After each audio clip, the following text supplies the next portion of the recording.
Varicose veins కి సరైన చికిత్స కోసం సంప్రదించండి ఎవిస్ హాస్పిటల్. నమస్తే రమగారు. నమస్తే జయ. రమగారు, మనము ఏదో ఒక ప్రొఫెషన్లో సెటిల్ అవ్వాలనుకుంటాం, కానీ ఫర్ ఎగ్జాంపుల్ దాంట్లో చేయలేకపోతాం, దాటేసి మనం పక్కకి వేరే దాంట్లోకి వెళ్ళిపోతాం. కానీ అందులో సెటిల్ అయిన వాళ్ళని చూస్తే అర్రే నా వల్ల కాలేకపోయిందే, నేను దీంట్లోకి వెళ్తే చాలా బాగుండేది అని చాలా బాధ అనిపిస్తుంది. ఒక 2-3 రోజులు అదే లాగుతూ ఉంటుంది. నేను తప్పు చేశానా, ఇటువైపు ఎందుకు వెళ్ళాను, నేను కరెక్ట్గా సక్సెస్ కాలేకపోయానా, 100 ఆలోచనలు. అదేదో ఉద్యోగమో సద్యోగమో ఎంతవరకు అయితే పర్వాలా, జీవితంలో కూడా రమగారు, అది కూడా మ్యారిటల్ లైఫ్లో ఏదో అనుకోకుండా చేసుకోవాల్సింది ఆగిపోయి వేరే చోటకి ఇంకొక చోటకి వెళ్ళాల్సి వచ్చినప్పుడు, వాళ్ళు ఎవరైనా తారసపడినప్పుడు ఆ బాధ అసలు వర్ణనాతీతం. కానీ అది ఎంతవరకు ఉండొచ్చు, దాన్ని ఎంతవరకు మనసుకు తీసుకోవాలి? ఇప్పుడు చూస్తున్నాం, ఎన్ని ఇష్యూస్ చూస్తున్నాం రమగారు. పాత స్నేహాలు రివైవ్ అయ్యి కొంపలు ముంచేసుకుంటారు. అది ఎంతవరకు తీసుకోవాలి? అది మనం కావాలని అంటే ఆ స్నేహాన్ని మళ్ళీ మనం వెళ్ళి కలుపుకోవాలని చూడం, బట్ ఆటోమేటిక్గా వాళ్ళు మనకు తారసపడినప్పుడు సమస్య మళ్ళీ రిపీట్ అవుతూ ఉంటుంది కదా. ఎంతవరకు తీసుకోవాలి? మనమే జయ, నువ్వు ఉన్నావు, సిఏ చదివించాలనుకున్నారు నేను. డిగ్రీ తర్వాత నువ్వేదో మీడియాలోకి వచ్చావు, ఇప్పుడు చాలా మంచి సెటిల్డ్, దీంట్లో మంచి గుర్తింపు పొందిన దశలో ఉన్నావు. సిఏ చేసిన నీ క్లాస్మేట్ ఎదురు పడితే నీకు సహజంగా అనిపిస్తుంది, మా నాన్న కూడా నన్ను సిఏ చేయించాలనుకున్నారు, చేయలేకపోయా. ఇప్పుడు ఇక్కడ నువ్వు సెటిల్ కాలేదనుకో, ఇప్పుడు సెటిల్ అయిపోయావు కాబట్టి నీకు అట్లా అనిపిస్తుంది. నువ్వు కాదు, అసలు ఎవరు, a common women, common man ఎవరున్నా సరే, మనం ఇక్కడ స్థిమితంగా లేకపోతే, ఇక్కడ ప్రాబ్లం ఉంటే అయ్యో అది చేసి ఉండాల్సింది అని అనిపించడం లోక సహజం, పరమ సామాన్యమైంది, లోక సహజమైంది. నేను కూడా ఇదే చేస్తే బాగుండేది. ఏదో ఒక కోర్స్ చేయాలనుకున్నాం, అది వద్దన్నారు, అది ఫ్రెండ్స్ ఎవరో కాదన్నారు. మన ఫ్రెండ్ ఎవడో అందులోనే చేశాడు, ఆ వాడు బ్రహ్మాండంగా 5 లక్షల ప్యాకేజ్ తోటి ఉన్నాడు, వాడు నెలకు 5 లక్షలు 4 లక్షలు ఇప్పుడు అవేగా చెప్పుకుంటున్నారు. సంవత్సరానికి 30 లక్షలు 50 లక్షలు 70 లక్షలు కోటి మన వాడికి రాలేదు, మనకి రాలేదు. కడుపులో మెలిపెడుతుంది జయ. అవును, ఒకసారి అయ్యో అనుకుని వదిలేయాలి. కడుపులో కూడా మెలిపెట్టకుండా ఉండాలంటే మనం సన్యాసులం కావాలి, అది మనం కావు, మనుషులం, మామూలు సంసారులం కదా, మనకి ఇలాగే ఉంటుంది. కాకపోతే ఇలాగే ఉండటం సహజమేనని దాన్ని వెంబడిపడిపోయే పరిస్థితులు కొన్ని తారసపడుతూ ఉంటాయి. వీటిని కంట్రోల్ చేయాలి. ఇప్పుడు ఉద్యోగం, సద్యోగం, వ్యాపారం, మనం వదిలేసిన బిజినెస్ని పెట్టుకున్నవాడు, మనం మానేసిన జాబులో చేరినవాడు, మనం మానేసుకున్న ప్రొఫెషన్లో బాగా ముందుకెళ్ళినవాడు, వీళ్ళంతా తారసపడుతున్న స్మాల్ వరల్డ్ కదా, భూమి గుండ్రంగా ఉంది, తప్పకుండా ఎదురుపడతారు. ఓ క్షణం రిగ్రెట్, ఏమనాలి దాన్ని, ఒక పించింగ్ ఫీల్, చాలా సహజమైనవి, అసలు తప్పే కాదు అనిపించవచ్చు. మానవ సహజమైన భావాలు అవన్నీ. పెళ్ళిళ్ళ దగ్గరకు వద్దాం, నువ్వు అడిగిన ప్రశ్న. ఏవో 4 పెళ్లి సంబంధాలు, 2 పెళ్లి సంబంధాలు చూస్తారు, ఓ సంబంధం కుదురుతుంది, పెళ్ళైపోయింది. ఆ వదిలేసిన పెళ్లి సంబంధం పెళ్లి కొడుకు ఎక్కడో తారసపడతాడు, వాడు సూపర్ మ్యాన్గా ఉంటాడు, మనవాడు ఆర్డినరీ మ్యాన్గా ఉన్నాడు. ఆడాళ్ళకి కడుపులో మంటగా ఉండొచ్చు. అబ్బాయిలకి ఓ 2-3 గర్ల్ ఫ్రెండ్స్ ఉంటారు, ఓ గర్ల్ ఫ్రెండ్ని పెళ్లి చేసుకుంటాడు, లేదా 2-3 పెంచి సంబంధాలు క్లోజ్ రిలేషన్స్లో వస్తాయి, ఓ సంబంధం చేసుకుంటాడు. ఈ జీవితం బాగుండకపోతే అయ్యో దాన్ని చేసుకుని ఉండాల్సింది అనిపించటం ఒక రకం, ఒక రిగ్రెట్. అవతల వాళ్ళ జీవితం బాగుండకపోతే అయ్యో దీని కాకుండా దాన్ని చేసుకుంటే దాని జీవితం బాగుండేది కదా, నా వల్లే ఇది ఇలా అయిపోయిందేమో అనిపించడం ఇంకో రిగ్రెట్. అన్నీ సహజమైన విజయ. ఈ రిగ్రెషన్ ఉంది చూసావా, దాని మీద పయనించటం ఉంది చూసావు, అవి కొంప ముంచుతాయి. పయనించకూడదు, దాన్ని సరిచేయటానికి పూనుకోకూడదు, దాన్ని కంటిన్యూ చేయకూడదు. ఇవాళ రేపు రోజులను మనం ఎట్లా చూస్తున్నామంటే, ఒక 10 పెళ్లి సంబంధాలు చూస్తున్నారు, 10 మంది అబ్బాయిలు అమ్మాయిలు మాట్లాడుకుంటారు, వదిలేసాం సంబంధాలు, 16వ సంబంధం చేసుకున్నాం. ఈ 15 మందిని హలో అంటూ ఉండటం ఇప్పుడు ట్రెండ్గా ఉంది జయ, అవునా కాదా నువ్వు చెప్పు? అవును రమ్మగారు, చూస్తున్నాం. 15 మంది అబ్బాయిలతోటి టచ్లో ఉంటారు, లేదా 15 మంది అమ్మాయిల్ని ఫేస్బుక్లోనో ఇన్స్టాలోనో ఇంకెక్కడో Dibba తిరుగుండంలో hello hello hi hi, నీ డ్రెస్ బాగుంది, నువ్వు బాగున్నావు, నువ్వు అక్కడికి వెళ్ళావా, నువ్వు అదేదో చేసావా అని. ఇవే కాకుండా చిన్నప్పటి నుంచి ఉన్న స్నేహాలు, intermediate 10th class crush, inter crush, degree crush, post graduation crush కూడా అయ్యాక ఉద్యోగపు క్రష్తో పెళ్లి చేసుకుంటారు సెటిల్మెంట్ దృష్ట్యా. ఈ బ్యాక్వర్డ్ క్రష్ల్లో ఎవరో ఒకళ్ళు టచ్లో ఉంటారు. అందరూ టచ్లో ఉండే మహానుభావులు కూడా వాళ్ళని ఏం చెప్పాలో వాళ్ళకి తెలియదు, అందరితోటి టచ్లో ఉంటారు. కర్మగాలి ఎవరో ఒకళ్ళిద్దరితో టచ్లోకి వెళ్ళిపోతారు. ఉండటం కాదు, ముందుకు వెళ్ళిపోవటం. ఇప్పుడు ప్రజెంట్ లివింగ్లోని వీళ్ళతో పాటు ఉన్న వాళ్ళు ఉన్నారు చూసావు, వీళ్ళ పరిస్థితి వర్ణనాతీతం. అంతే కదా. ఒక్కోసారి నీ వల్లే నేను ఇలా చేయాల్సి వచ్చింది అని కూడా ఆ పార్ట్నర్ని ఆడిపోసుకునేవాళ్ళు. ఏదో తప్పు చేశామన్న గిల్ట్ తోటి హ్యాబిట్స్లోకి వెళ్ళిపోయేవాళ్ళు, పొరపాటు చేశామన్న గిల్ట్ తోటి ఈ ప్రజెంట్ లైఫ్ని మిజరబుల్గా చేసేసుకుని ఏమీ మారని ఈ 10 ఏళ్ళ 16 ఏళ్ళ 20 ఏళ్ళ జీవితాలు అన్నీ ముందుకెళ్ళిపోయాక ఈ రోజుల్లో ఒకటి కూడా వీళ్ళెవరూ మార్చలేరు. కానీ దాంతో ప్రస్తుతపు జీవితాన్ని మిజరబుల్గా చేసేసుకునేవాళ్ళు ఎంతమంది బలహీనమైన మనస్సు కలిగిన వాళ్ళు ప్రపంచం నిండా వాళ్ళే తెచ్చారు ఇప్పుడు. అవునండి. ఏనాడో 70s ప్రింట్ అయిన భమిడిపాటి రామగోపాలం గారిది వెన్నెల నీడ కథ. ఏనాటిదో 70s లేకపోతే లేట్ 70s అయి ఉండొచ్చు కూడా, ఏదేమైనా 80s అనుకోండి. ఈ కథ ఒకటి రాశారు ఆయన, వెన్నెల నీడ కథ.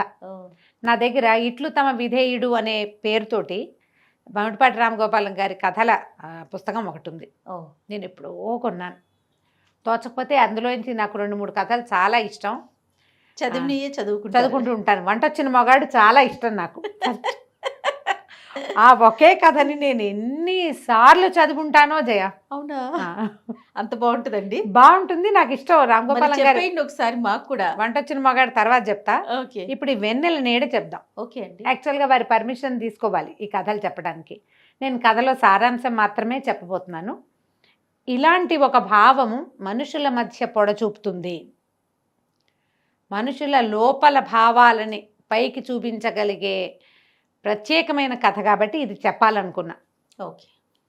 ఈ పాయింట్ల మీద నేను చాలా కేసులు చూస్తున్నాం ఇట్లా. అదేలేండి. అందుకని ఇది సహజమే, ఇది అసహజం కాదు, తప్పు కాదు. దాని వెనకబడి వెళ్ళడం తప్పు. మనం పోగొట్టుకున్నది, వదిలేసింది మర్చిపోకపోయినా పర్వాలా, గుర్తున్నా ఏం కాదు. కానీ గుర్తొచ్చిన దాని వెనకాల నడవటం ఉంది చూడు, అది తప్పు. అది చేయకూడదు. చాలా బాగా రాస్తారు. ఎవరికైనా దొరికితే ఎక్కడ దాన్ని దొరకబట్టుకోగలరో టక్కిని నేను చెప్పలేకపోతున్నా. ఇట్లు తమ విధేయుడు రేపు బుక్ ఫెయిర్ వస్తుంది. భమిడిపాటి రామగోపాలం గారి కథలన్నీ మహా బాగుంటాయి. బుక్ ఫెయిర్లో డెఫినెట్గా దొరుకుతుంది. ఎవరు ప్రింట్ చేశారో గుర్తులేదు, పబ్లిషర్ గుర్తులేరు. ఇట్లు తమ విధేయుడు భమిడిపాటి రామగోపాలం గారి కథలు. రమగారు ఎవరు పబ్లిషర్స్ అయితే వాళ్ళ దగ్గర దొరుకుతుందా? అలా ఏముండదు. బుక్ ఫెయిర్లో చాలా చోట్ల పెడతారు. వాళ్ళ షాప్ పెడితే వాళ్ళ దాంట్లోనే ఉంటుంది. ఎవరి దగ్గర మూవ్ అయ్యి అక్కడ కూడా ఉంటుంది. ఖచ్చితంగా దొరుకుతుంది. ఈ పేరుతోటి దొరికించుకోండి. బుక్ లవర్స్ దగ్గర ఉండవలసిన పుస్తకం. చాలా బాగుంటుంది, చక్కటి శైలి. మధురాంతకం రాజారాం గారి కథలు బాగుంటాయి. ఇట్లా తర్వాత భమిడిపాటి రామగోపాలం గారి కథలు కూడా బాగుంటాయి. ఈ కథలు ఎలా చెప్తారంటే, ఒక భార్య భర్త 2 చంటి పిల్లలతోటి ట్రైన్లో వస్తూ ఉంటారు. ఆయన పేరు వెంకటేశ్వర్లు, అమ్మాయి పేరు శ్యామల. ఆవిడ 20 దాటిన 30 లోపల అమ్మాయి. 30 టచ్చో కాస్త అటు ఇటు ముందుకెళ్ళిందో అతని వయసు. అయితే వీళ్ళు ట్రైన్ ఎక్కి వస్తుంటే ఒక ఆయన చాలా అందమైన ఒక ఆయన తారసపడతాడు. శ్యామల వాళ్ళ చెల్లెలు పెళ్ళికి వెళ్ళొస్తున్నారు. వాళ్ళు 10 రోజులు సెలవు పెట్టారు. పెళ్ళిలో హడావిడంతా అయ్యాక వస్తున్నారు. తారసపడితే ఆయన ఎక్కడో చూశాను అనిపిస్తుంది ఈ అమ్మాయికి. ఎక్కడ చూసాం అనుకుంటుంది. మిమ్మల్ని ఎక్కడో చూశానంటే అప్పుడు అతను చెప్తాడు, నేను మిమ్మల్ని పెళ్లి చూపుల్లో చూడడానికి వచ్చాను అని. తీరా ఆయన డెప్యూటీ కలెక్టరు. ఈ భర్త మంచి ఆస్పర్లే వీళ్ళు. ఇతను కలెక్టర్ ఆఫీస్లో గుమాస్తా. ఆ అమ్మాయి గుర్తొస్తుంది. ఈ పెళ్లి సంబంధం వచ్చినప్పుడు అతనికి ఉద్యోగం రాల. ఆ పెళ్లి కొడుకు ఆయనకి చాలా అందమైన వాడు, చక్కటి తెల్లటి బట్టలు. ఈ అమ్మాయి భర్తను కూడా చక్కటి వాడిగానే చూపిస్తారు, కానీ ఆయన మరీ అందగాడు. ఆయన ఏకంగా అరవింద్ స్వామి అనమాట. అయితే ఆ ఉద్యోగం అప్పుడు గుర్తొస్తుంది పెళ్లి చూపుల సంగతి. అన్నీ బాగున్నాయి, కానీ తండ్రి అప్పటికే డిప్యూటీ కలెక్టర్గా ఉన్నాడు. కుర్రాడు ఇంకా ఐఏఎస్కి ప్రిపేర్ అవుతున్నాడో వెళ్ళబోతున్నాడు. అప్పట్లో పెళ్ళిళ్ళు ఏముంది, డిగ్రీలు అవగానే చేసేసేవాళ్ళు. అవునుగా. ఆ పేరెంట్స్తో బరువు మీదే పెళ్లి చేసేవాళ్ళు పాత రోజుల్లో. 70లో కూడా జరిగేవి, 80లో కూడా అట్లా. కానీ ఇంకా ఉద్యోగం రాలేదు కాబట్టి వీళ్ళు వెనక్కి తీశారు. మీ ఇష్టం వచ్చినట్టు ఏడవండి, నేను ఈయన్నే చేసుకుంటా అని చాలా గొడవ పెట్టాలని అమ్మాయికి అనిపించదు. ఆయన అంత అందంగా ఉన్నాడు కాబట్టి. కానీ కుదరలా. నాయన మా పిల్ల పెళ్లి చూసి చచ్చిపోవాలనుకుంటుంది. ఇంకో ఏడాది ఆగితే ఆయన కానీ అతను సెటిల్ అవ్వడు. అందుకని ఆ సంబంధం మానేసి ఇంకో సంబంధం కుదిర్చారు. ఈ అమ్మాయికి గుర్తొచ్చింది. ఆవిడ కళ్ళు మెరిసిపోయినాయి. ఎంత సంతోషం వచ్చేసిందో. ఆయన ఏదో ఫ్రెండ్ లాగా అనిపించాడు.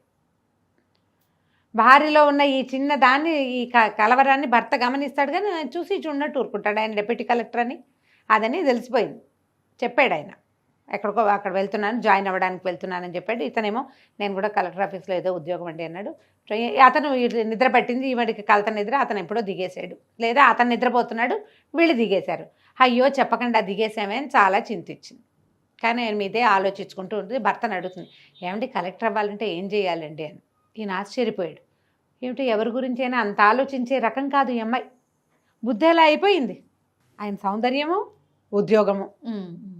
అడిగితే ఈయన ఏమంటాడు, ఏదో చూస్తారు, ఒట్టిగా చదివే కాదు, ఎంఏ అది ఉండాలనుకుంటా.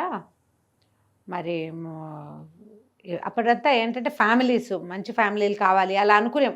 70లలో ఇలాంటి ఐడియాస్ ఉండేవట. అందరూ ఐఏఎస్లు అయ్యేవాళ్ళు కాదు, కుటుంబ నేపథ్యం కూడా చూస్తారని చెప్పాడు. ఆలోచించుకుంటూ ఇల్లు చేరారు. ఇంతలో ఏదో కాస్త ఆయన మీదే ఉంది మనసు ఈ అమ్మాయికి. ఇంటిలో వాకిట్లో దిగారు. నీళ్ళు పెట్టమన్నాడు. బాయిలర్లు వెలిగించడము అవి కనపడతాయి. హోటల్కి వెళ్ళి క్యారేజీ పట్టించుకొస్తాన్నాడు. చీకటి పడిపోయింది రాత్రి. నువ్వు వెళ్ళి పక్కలేయి అని చెప్పాడు. సరే క్యారేజీ వస్తే ఇంతలో ఏమైంది, జవాన్ ఒకటి తలుపు కొట్టాడు కలెక్టర్ ఆఫీస్ నుంచి. తెల్లవారే రమ్మన్నారనేసరికి ఈ అమ్మాయికి ఒళ్ళు మండిపోయింది. ఇంకేముంది, ఉద్యోగం పిలవడానికి వచ్చేసారని విసుక్కుంది. ఆ అమ్మాయి అలా విసుక్కోవడం అతనికి ఏం కొత్త కాదు, తెలుసు. ఈ ఆఫీసుల్లో కలెక్టర్ గారు ఎప్పుడు వెళ్ళదలుచుకుంటే అప్పుడు మొత్తం గుంపంతా ఆయన వెనకాల వెళ్ళటం. ఇతనేమో స్టెనోగ్రాఫర్ కూడా ఈ అమ్మాయి భర్త. అవసరమైతే ఏదైనా షార్ట్ హ్యాండ్ నోటీస్ తీసుకోవడం కోసం ఈయన్ని నోట్ చేసుకోవడానికి ఇతన్ని వాడడము అవి ఉన్నాయి. ఈ రాత్రిళ్ళు ఎప్పుడైనా జమాబందీలు అవి ఉంటే అప్పుడు అంతా వ్యవహారాలు వేరేగా ఉంటాయి కదా. అప్పుడు ఇతను లేట్గా వస్తే ఏంటి వీళ్ళకి పెళ్ళిళ్ళు కాలేదా, పెళ్ళాలు లేరా, ఎప్పుడు ఏమిటి ఉద్యోగం అని విసుక్కునేది. ఆఫీస్లో కూడా తెలిసింది ఈ అమ్మాయి ఇలా విసుక్కుంటుందని అదని. కానీ ఈయనకి ఈ మాట అర్థం కాల. ఏంటి ఇట్లా అంది, ఇంత మాట, ఇంకేముంది నీ ఉద్యోగం అంటే గుమాస్తా ఉద్యోగం ఇంతే కదా, అది సెంటెన్స్ భావం. ఆయనకు అర్థమైంది.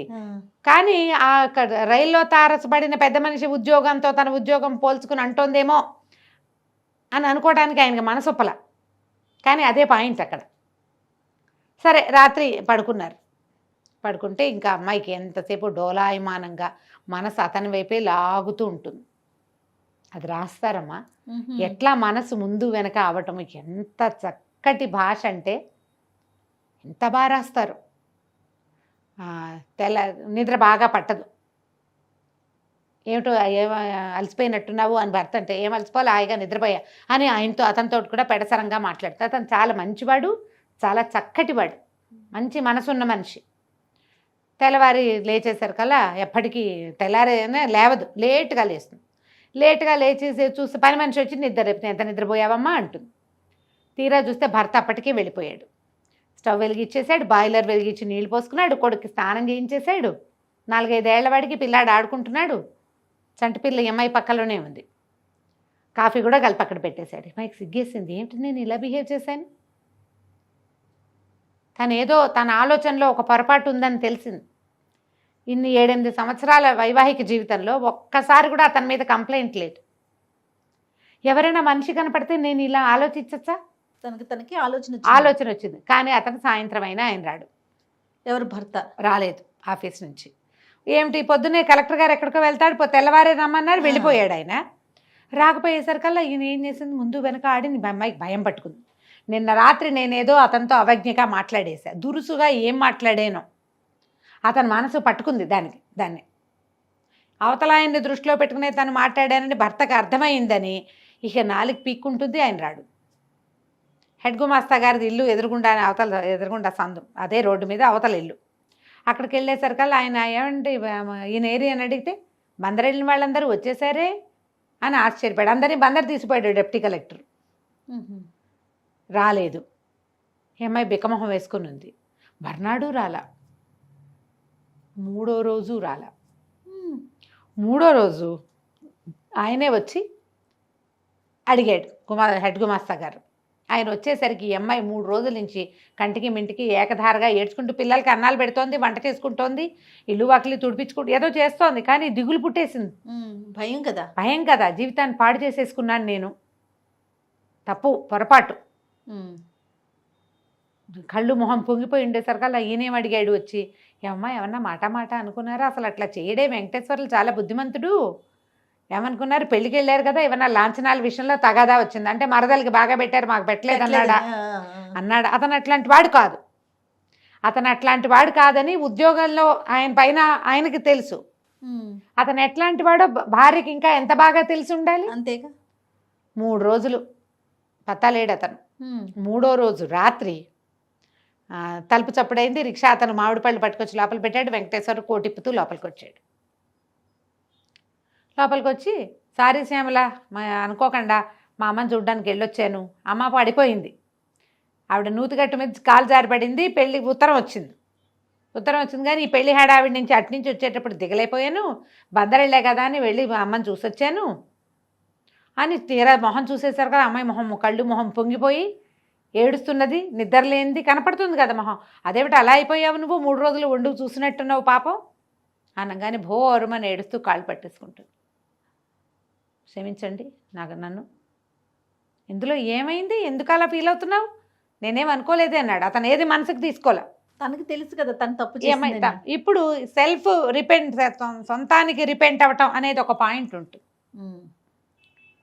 ఇప్పుడు అమ్మాయి మనసు అతని వైపే వెళ్తే ఈ జీవితాన్ని ఎంత మిజరబుల్గా చేసేసుకోవచ్చు. మరి నువ్వెందుకు కలెక్టర్ కావనొచ్చు, మా వాళ్ళు హాయిగా మంచి సంబంధం చేసి ఉండొచ్చు, దిక్కుమాల సంబంధం చేశారు అని అనుండొచ్చు. మొదలు పెడితే ఏముంది, ఎక్కడికైనా వెళ్ళొచ్చు, తెగేదాకా వెళ్ళిపోతుంది కదా. ఆ 70-80లలో రాయబడిన ఈ కథని ప్రతి ఆడపిల్లతోటి చదివించాలి జయ. నిజం గారు. కొంతమంది ఏం చేస్తారంటే ఈ స్నేహాలు మగవాడు పట్టించుకోకపోతే ఈ ఆడపిల్లలే వాళ్ళని కెలుకుతారు వెళ్ళి. 15 సంవత్సరాల తర్వాత ఈ పాత విషయాన్ని కలిగించటము, పాత వాటిని కంటిన్యూ చేయటము. కాలేజీ ఫ్రెండ్స్ 50 ఏళ్ళు వచ్చాక మళ్ళీ ఫ్రెండ్షిప్లు చేయడానికి చూస్తున్న కాలం తెలుసా జయ ఇది. నిజంగా కాలేజ్ ఫ్రెండ్స్ అంటే 20 ఏళ్ల వయసు ఉంటుంది, 50లో వస్తుండగా ఆ ప్రయత్నం చేయొచ్చా? ఫ్రెండ్గా మాట్లాడొచ్చు అంతవరకు, అంతేకాని ఫ్రెండ్షిప్ చేయాలని కోరుకోవటం ఎంత తప్పు. చాలా కదా. మన పైగా పిల్లలు, మీరు పిల్లలకి చెప్పే వయసు, పిల్లలు ఏదైనా చేసే వయసు. అటు జీవితము పాడవుతుంది, ఇటు వీళ్ళ సంసార జీవితము పాడవుతుంది. మనసుకి కళ్ళాలు ఉండాలి, వెయ్యాలి కదరమ్మగారు, ఉండాలి, వెయ్యాలి కూడా. మనం వదిలేసిన జీవితంలో ఆ తీపిని గుర్తు చేసుకోకూడదు. ఉంటున్న జీవితంలో స్వారస్యాన్ని వెతకాలి ఎప్పుడు కూడా. ఒకవేళ నిజంగా నీకు ఏదో స్వారస్యం లేదు, ఏమి లేదు, నువ్వు అటు వెళ్దాం అనుకున్నావు. ఇప్పుడు 2 వేరు జీవితాల్లో స్వారస్యాలు లేకుండా ఉండవు. నీకు లేదు, వాళ్ళకు ఉంటుంది. పోయి వాళ్ళని కెలికితే వాళ్ళ పని, వాళ్ళ జీవితం నాశనం కాదు. లేకపోతే వీళ్ళొచ్చి వీళ్ళని రెండో వాళ్ళని చెడగొట్టినా కదా. ఎక్కువ మంది జీవితాలు ఇన్వాల్వ్ అయ్యే సమయాల్లో ఈ పనులు చేయకూడదు. ఈ కథని వీలైతే చదవండి తప్పకుండా. నేను చాలా బ్రీఫ్గా చెప్పా. మొదటి వాక్యం నుంచి చివరి వాక్యం వరకు ఒక సెంటెన్స్ కూడా వదిలిపెట్టకుండా చదివించేలాంటి శైలి ఉంది ఆయనది. ఎక్సలెంట్గా ఉంటుంది. నేను ఇది చదివి 30 ఏళ్ళ పైన ఉంటుంది జయ. అప్పుడప్పుడు పుస్తకం అప్పుడు చదివింది తిప్పుతూనే ఉంటాను నేను దొరికినప్పుడల్లా. అవకాశం ఉన్న వాళ్ళు ఇట్లు తమ విధేయుడు కొనుక్కోండి ఈ సంవత్సరం. ఖచ్చితంగా ఎవరెవరి దగ్గర ఉందో వాళ్ళంతా చదువుతూనే ఉంటుంటారు. చాలా బాగుంది. చూడండి, ఈ జనరేషన్కి కనెక్ట్ అవుతుంది మనకి కదండి. అవును, ఇది వరకు రేర్గా జరిగేవి ఇప్పుడు ఫ్రీక్వెంట్గా జరుగుతున్నాయి. ఈ Facebook groups, school groups, college groups, family గ్రూప్స్లో పాత స్నేహాలు రివైవ్ అయ్యి మళ్ళీ నీకు ఎప్పుడు చిన్నప్పుడు చేసిన వ్యవహారాలు 50 ఏళ్ళు వచ్చాక చేయగలిగేది ఏమి ఉండదు. అక్కర్లేని మాటలు మాట్లాడుకుంటూ ఉంటవే, అంతే కదా. ఎందుకు వచ్చిన వృధా ప్రయాస? మరి పాసింగ్ క్లౌడ్స్ ప్రతి జీవితంలోనూ ఉంటాయి. పాత వాళ్ళు ఒకసారి అలా వచ్చిపోతూ ఉంటారు, పోనివ్వాలి వాళ్ళని. అంతేగాని పట్టుకుని ఆపి ఏదైనా చేద్దామని అనుకుని ప్రజెంట్ జీవితాన్ని పాడు చేసుకోవద్దు. సూపర్. నమస్తే. నమస్తే.